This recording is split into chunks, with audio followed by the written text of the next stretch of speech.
생존 우선순위 서바이벌 프라이어리티 2025년 5월 31일자를 진행하도록 하겠습니다. 오늘 편집 내용입니다. 비상계엄이 내란 6.3 대선 결과는 유시민의 선란형 발언에서 드러난 좌파의 민낯, 평등 외치며 계급화, 양성평등 속 여성 비하, 겉과 속 다른 노동자 인식, 한국경찰 대만인 남자 현행범 체포 국가정보원 청사 촬영, 트럼프 금리 인하 안 하는 건 실수 대 파월 정치적 고려 없이 통화정책 결정, 트럼프 이어 푸틴도 일 총리보다 아베 여사가 먼저, 관리직대 후에 월급 불만 적성 없다 일하는 형태가 어떠해야 하는가, 이미 시작된 부정선거, 변화, 체인지, 2025년 유도 그랜드슬램 81억건 이준환 우승, 이렇게 편집을 했습니다. 비상계엄이 내란 6.3 대선의 결과, 저의 어떤 에세이 성격입니다.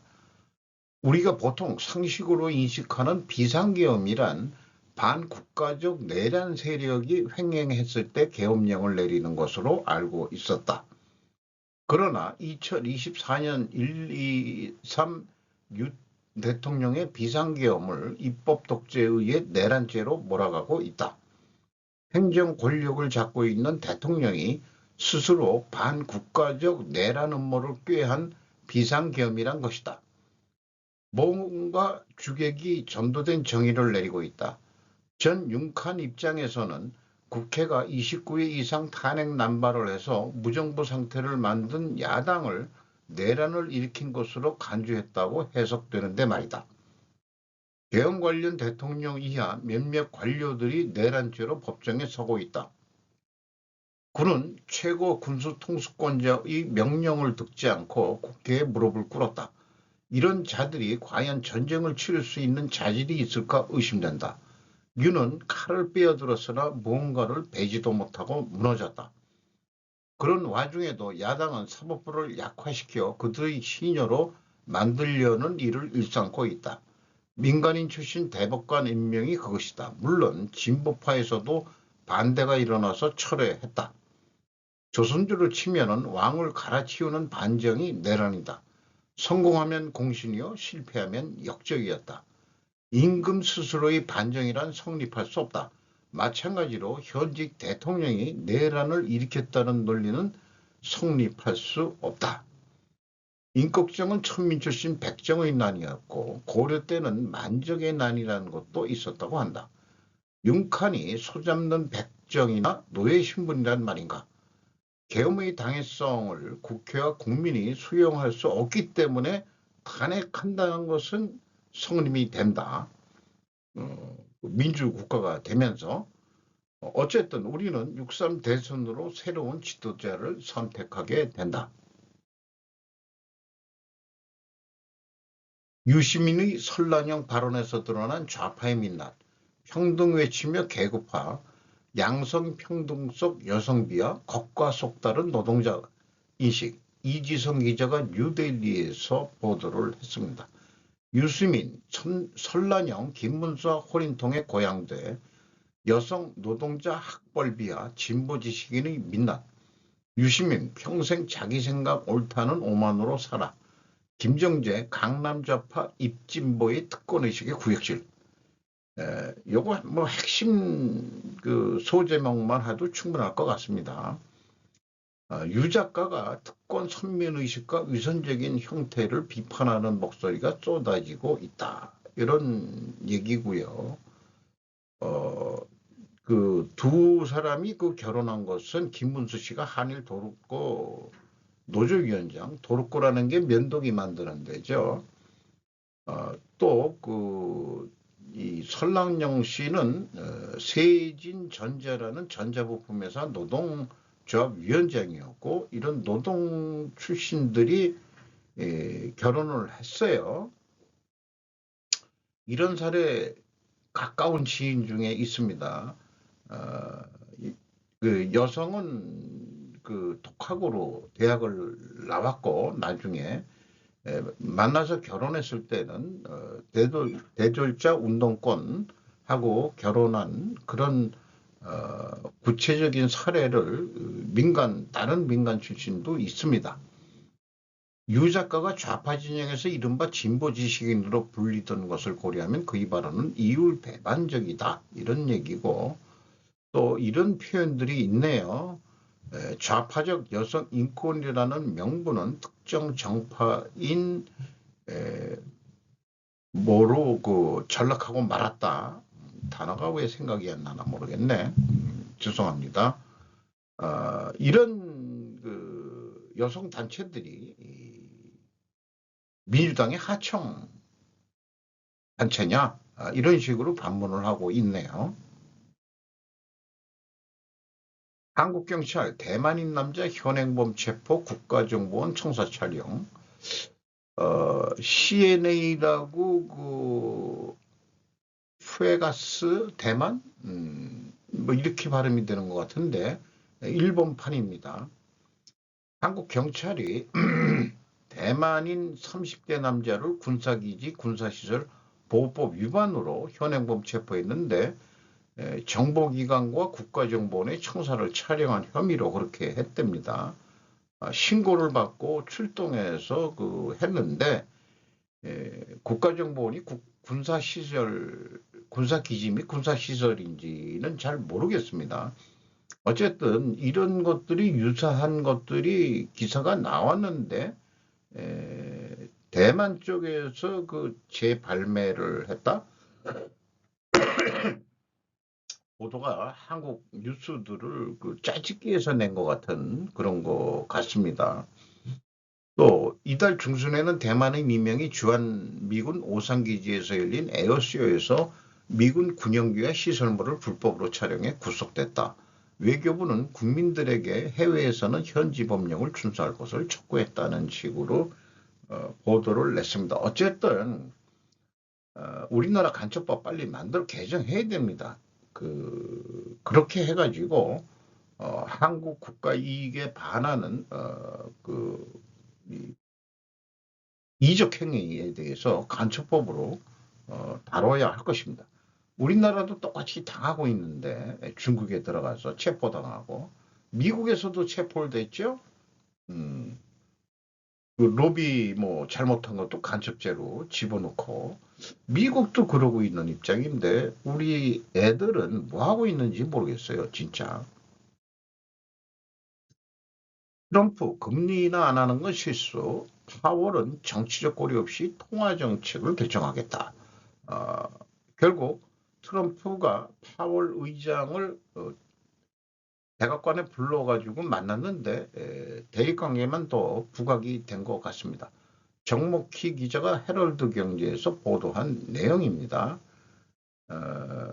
파월 의장 얘기를 많이 전했는데 자기네들은 고용과 안정적인 물가를 지원하기 위해 통화정책을 설정할 것이며 신중하고 객관적이고 정치적 고려 없는 분석만을 바탕으로 결정을 내릴 것이라고 말했다고 연준은 전했답니다. 이는 트럼프 대통령의 금리 인하 요구와 관계없이 연준이 객관적 데이터와 자체 판단에 기반해 기준금리를 결정할 것임을 시사한 것으로 풀이된다. 나름대로 독립기관으로 천명이 돼 있는 기관이니까 이런 발언은 할 수 있을 겁니다. 연준의 기능은 물가 안정과 고용 최대화라고 할 수 있겠습니다.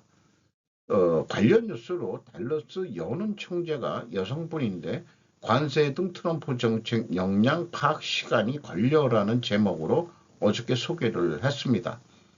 관세 정책은 밀고 나간다는 의미로 제가 어저께 해석을 했습니다. 관세 정책 해나가세요. 좀 더 시간을 두고 보고서 돌아가는 상황을 보고서 우리가 결정할게요. 이런 얘기거든요. 나름대로 대통령 권한이 센 미국이라고 하더라도 중앙은행이 연준이 나름대로의 자기네들의 독립성을 강하게 피력하고 있습니다. 트럼프 이어 푸틴도 일 총리보다 아베 여사가 먼저 김일규 기자가 한국경제에서 보도를 했습니다. 푸틴 크렘린궁으로 초청을 했다. 일과 관계 달라졌지만 환영한다. 양국 간 대화 물꼬 트나가 핵심 요약 제목이겠습니다. 어쨌든 아베 여사가 왜 갔는지 모르지만 푸틴이 초청했다는 걸로 되어 있는데 결론은 일본 정부는 정부 차원에서 아베 여사와의 접촉은 없었다고 밝혔다. 이런 표현은 이제 미국의 눈치를 좀 보는 거니까 일본 정부는 이렇게 하지만은 일본 정부는 그래도 나름대로 옛날에 러일 전쟁까지 치렀던 그런 일본도 강대국이었으니까 나름대로 독자적인 외교 노선은 가져가려고 하는 그런 눈치들이 좀 보입니다. 이런 대목에 들어와 가지고 북로 동맹이 지금 강화됐는데 한러의 관객에서는 이라고 우리는 러시아하고 어떻게 해야 되지? 누가 물꼬를 틀 수 있을까? 우리 동포들이 살고 있는 연해주와의 경제 교류가 우선적으로 활성화되어야 하지 않을까? 그런 생각을 하게 됩니다. 현실적으로도 동해 삼척항인가 거기하고 블라디보스토크하고 여객선이 왔다 갔다 하면서 러시아인들하고의 그 경제 교류 이런 것도 현실적으로는 계속 이어지고 있는 상태에서 정부 간에 우크라 전쟁이 일어나면서는 러시아하고 크게 대화가 안 되고 있습니다만은 우리나라 영사관급 직원들이 러시아를 찾아가서 상호간에 국민 보호를 위해서 영사급 회의를 했다는 뉴스가 나왔죠.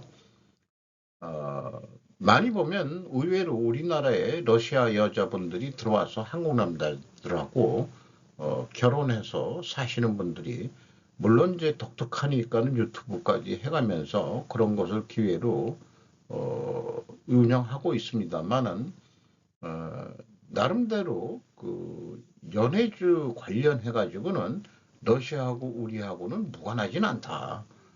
우리 동포들이 거기 아직도 살고 있고 또 물론 거기 스탈린 시대 때 카자흐스탄으로 고려인이라고 해서 강제 이주를 또 당한 역사적 사실이 있습니다만은 어쨌든 스스로 퍼졌든 아니면은 타이에서 퍼졌든 우리 민족들이 이 중앙아시아까지 다시 돌아가 가지고 거기에 사는 사람들 카자흐스탄은 제 생각에는 발해가 망하면서 소천을 하지 않았겠느냐 이렇게도 해석하는 역사학자가 있다는 거에 공감을 합니다.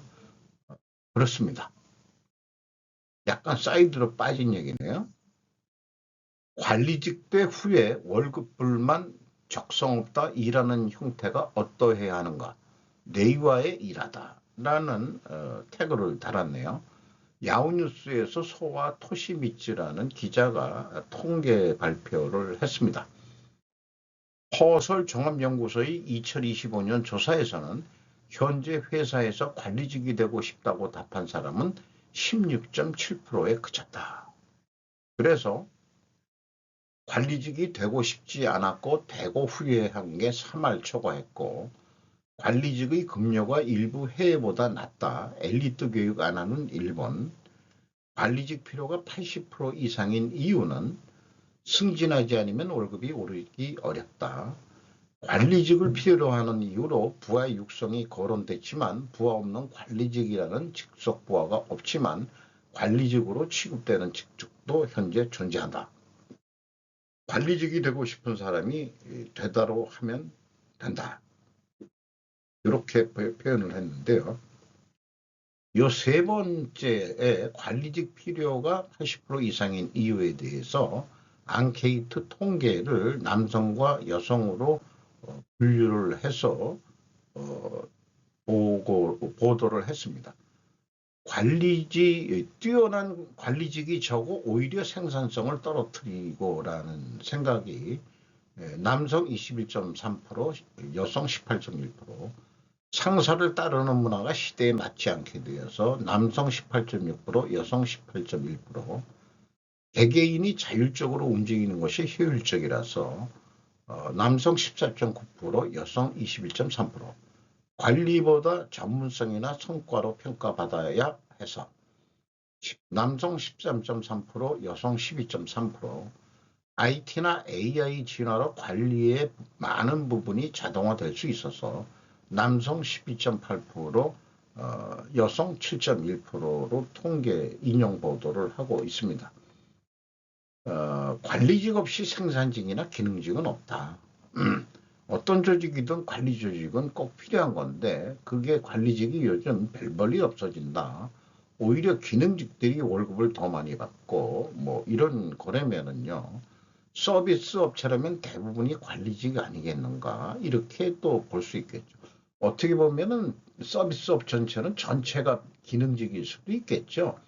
그건 뭐 분류하기 나름인데 서비스직에도 그 서비스 하는 영업하는 사람들을 또 관리하는 관리직도 필요하겠죠. 제 경험상으로 얘기하면은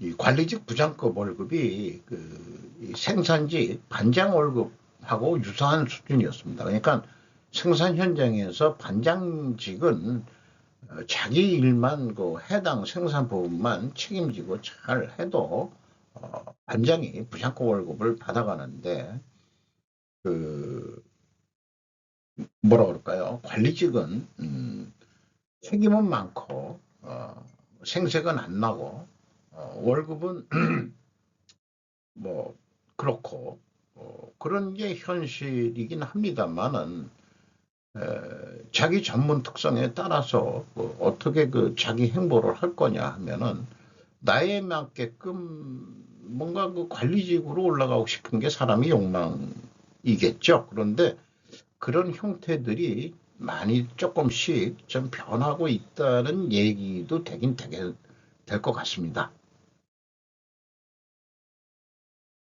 목로 동심 파괴 이미 시작된 부정선거라고 어, 상당히 제가 발췌한 양이 많은데 이거를 뭐 다 읽어 드린다는 것도 좀 낭비일 것 같지만은 핵심적으로 부정선거 증거들을 이 방송하기 전에 윤 대통령의 조직범죄 척결 2022년도에 했던 거를 소개를 했고 발언 수위가 꽤 센데요. 이쪽에서는 국민들을 개돼지 수준에서 언제 벗어나시겠습니까? 라고 계속해서 자극을 주고 있습니다. 어쨌든 믿을 놈이 한 놈도 없다. 이걸 눈치 못 채면 당신들이 바보다. 이렇게까지 얘기를 하고 있습니다. 그리고 구구 유튜버가 마약 투약을 했는데 구속은 면했다. 뭐 이런 뉴스도 소개를 하고 있고요. 한동훈을 제거하려는 세력과 레카 유튜버의 멸망전, 권영세, 김남국 암호화폐 코인 사기와 관련된 마약, 이렇게 뭔가 연결, 링크가 되어 있다라고 얘기를 하고 있습니다.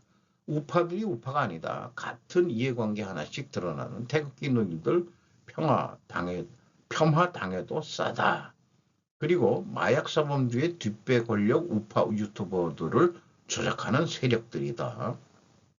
이렇게 얘기했고요. 마약은 현재 중국, 북한 사이버 레카 커넥션 이렇게 있다. 북이 만들고 중국이 팔고 북중 마약 커넥션의 병들은 한국이라는 제목으로도 소개를 했습니다. 이선균이 굿플레이스에서 걸렸다 이거죠. 종업원 80%가 마약을 한다.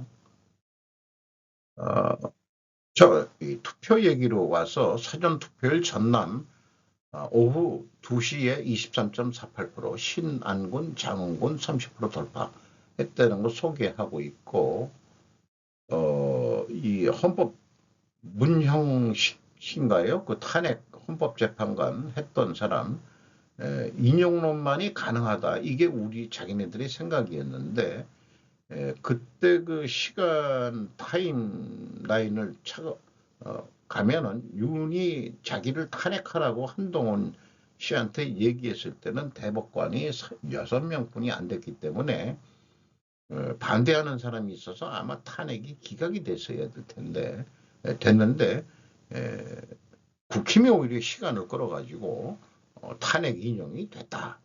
이렇게 또 설명을 하고 있고요. 관내 투표와 관외 투표가 사전 투표에 있는데 관외 투표는 조작이 될 확률이 많다. 이렇게 이제 해나가고 있고 선관위가 사전 투표 관리부실 책임 통관 국민께 깊이 사과한다. 근데 사과만 하면 될 일이냐고 강하게 얘기하고 있습니다. 이런 걸 밖에 나와서 찍어가지고 또 중국인들이 투표했다고 인증샷을 올리는 한국 국적을 가지고 있는 사람들이 아닌데 어떻게 그렇게 되지? 이런 거다 이 말이에요. 그러니까 부정선거다 이게. 한 건만 나와도 그것은 많은 거에 하나가 걸린 거니까 얼마나 많은 부정선거가 있는지 그건 모른다. 그러니까 선관위 애들도 중국한테 맥힌 거 아닌가 이런 거죠. 그리고 봉인함도 요건 김문수 씨 부부가 할 때 위아래가 이 봉인지로 이렇게 붙어야 되는데 이재명이 투표할 때는 이 손잡이까지만 붙여져 있다. 그럼 손잡이 뚜껑 열면은 갈아쳐도 모를 거 아니냐. 그렇게 해서 어설픈 봉인한 운반지들이 이렇게 제대로 돼 있는 것도 있고 뚜껑에만 여기 달려 있는 거, 이 뚜껑까지만 달려 있는 거요. 이게 다 뚜껑까지만 달려 있는 거죠. 이런 게 어떻게 엉터리 봉인이다 이렇게 얘기하고 있습니다. 또 미국에서 그 부정선거 감시단이 왔다 그러는데 이거 호수아비 애들이라고 소개를 하고 있습니다. 한국 식백에서 돈 주고 쇼하고 있는 거다 이렇게 얘기를 하고 있고요. 선관위가 미국 선거 모니터링팀 참관 거절했고 중국인이 대한민국 사전투표에서 기표 의혹 영상도 찍었다. 또 중국인들끼리 투표 인증 유행 중이라고 그러고 어쨌든 모두 이재명 투표 사건이고 역대급 부정선거가 이루어지고 있다라고 폭로하고 있습니다. 언론들은 그렇게 크게 다루지 않고 있죠. 윤석열 계엄 취지 그대로 나타난다. 중국 간첩을 잡아야 되는데 우리나라 선거에 외세가 간섭한 거 아니냐. 이런 얘기고 중국인이 스스로 했다고 그러면은 중국이 시키지 않고서는 투표라고 중국에 돌아가서 인증샷을 올린 건데 그러면은 체포를 하고 뭐 이런 식이 돼 있는데 그냥 자유롭는 거 아니냐. 그러니까 중국 공산당이 묵인하는 거 아니냐. 어쩌면은 시킨 거 아니냐. 그렇기 때문에 내정 간섭인 것이며 중국 간섭이 들어온 것이다. 이렇게 얘기하고 있습니다. 이래도 윤석열 계엄령이 잘못되었는가? 제대로 못해서 문제였지. 계엄이 성공하려고 그러면은 국회 해산을 시키는 군사력으로 그렇게 무력화시켰어야 되는 거죠. 근데 그걸 뭐 법을 뭐 어쩌게 한다고 해가지고 왜 실패하는 시나리오를 만들었는지 참 멍텅구리 같은 윤칸이 됐습니다. 탄핵되고 어쨌든 그렇지만은 왜 우리 국민들은 분노하지 못하는가라고 목소리를 높이고 있습니다. 이재명이 대통령이 되면 안 되는 이유는 자기네들은 딱 한 가지 이유뿐이 없다. 이재명이가 반중 친미를 안 하기 때문에 대통령이 되면 안 된다. 이런 얘기고요. 미국이 외국인 투자자들한테 지금 과세하겠다. 그거는 구글이나 뭐 이런 데 서비스 수익에 대해서 과세하겠다 그러면은 자기네들 국내에 들어와 있는 외국인 투자들한테 자기네들도 5%씩 매년 뭔가 과세를 하겠다 해서 그런 거로 나와 있는데 스테이블 코인 활성화 법안도 통과가 됐고 그 뒤에는 골드만 삭스가 있는데 나중에 미국 국채 갚으라고 그러면은 그거로 발행해서 갚아버리면 그만이다. 이런 식으로 풀어나가네요. 어쨌든 그런 법안들이 천재 법안이고 공급망 개편 관세 등 미국은 준비된 것을 계속 지금 시행하고 있는 거다. 미국은 아쉬울 게 없다. 어쨌든 그 부부 방송인데 뭐 여성분이 우리는 각성해야 한다라고 갈하면서 지금 신세계 질서가 만들어지고 있는데 여기에 못 들어가면 한국은 망한다. 이렇게까지 강하게 얘기하고 있습니다. 중국은 언제까지 갈 것이냐. 갑자기 붕괴할 수도 있다. SNS로 바깥 세상을 중국인도 볼 수 있는 세상 아니냐. 그리고 한국 내 만천하가 마치 중국화된 것 같은 마음이 든다. 그러나 세상을 지배하는 것은 금융이고 우리는 돈만 번다. 중국은 빚쟁이다. 언제 죽을지 모른다. 싸움은 스태미나인데 중국은 장기전할 스태미나가 없다. 그리고 또한 중국 경제 자체가 자급자족할 수 없는 구조다. 자급자족을 할 수 있으려면은 그냥 개방을 미국이 안 시키고 모태통 때 그냥 농업 중심 국가로 그대로 놔뒀다면은 주계장막으로 해가지고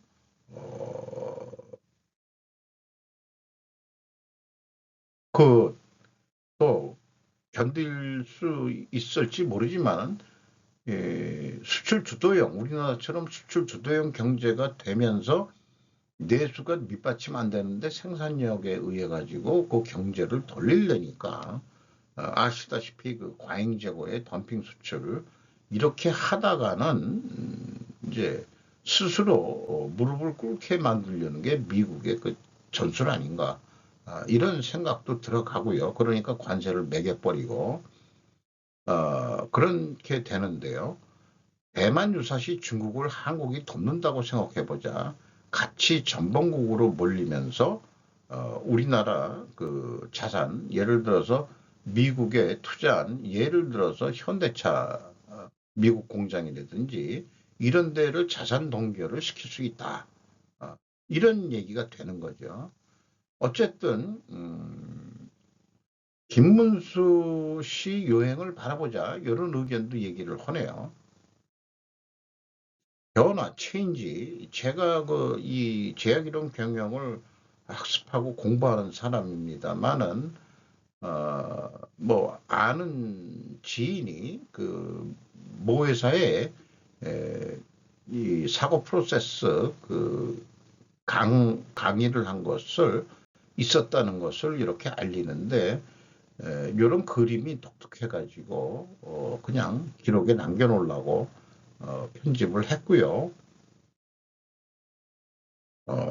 제가 유도에 관심이 있기 때문에 카자흐스탄에서 수도 아스타나에서 열린 세계 유도권 선수권 대회에서 이준환 선수가 연장전에서 왼쪽 업어치기로 그 일본 우승을 2번이나 했던 일본 선수를 낮은 업어치기로 넘기는 순간을 캡처를 해봤습니다.